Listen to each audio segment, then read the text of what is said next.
Chef, apa saja Chef kendala dalam pembuatan creping ini Chef? Kalau kendala sih kita tidak ada. Untuk prosesnya sendiri tergantung tingkat kesulitan tulisannya ini. Dalam pembuatannya itu butuh waktu berapa lama Chef? Kalau untuk pembuatannya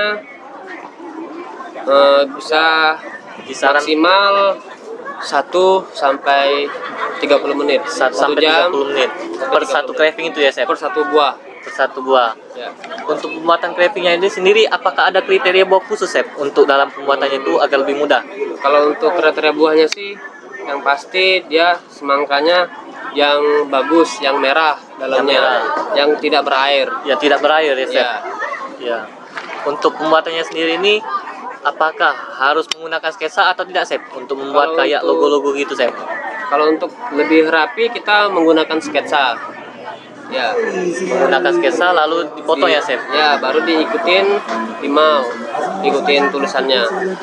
Untuk pembuatan creping ini sendiri menggunakan alat apa saja Chef? Apakah ada alat khusus untuk memotongnya? Kalau untuk alat kita gunakan pisau yang berujung tajam.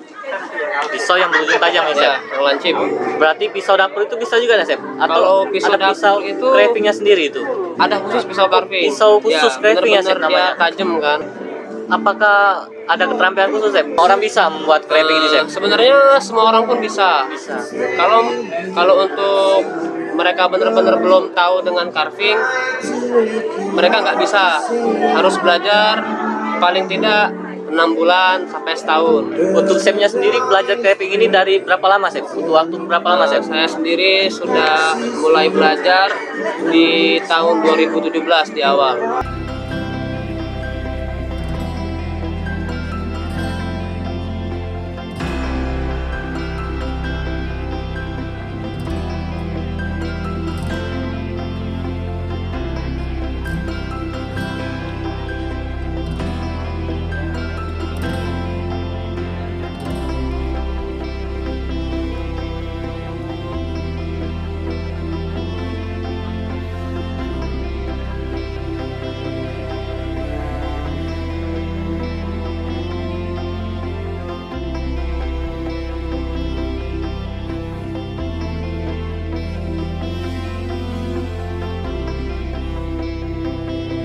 Oke, thank you so much untuk seluruh staff dari PCPI tentunya malam hari ini yang sudah memberikan demo untuk carving dan juga khususnya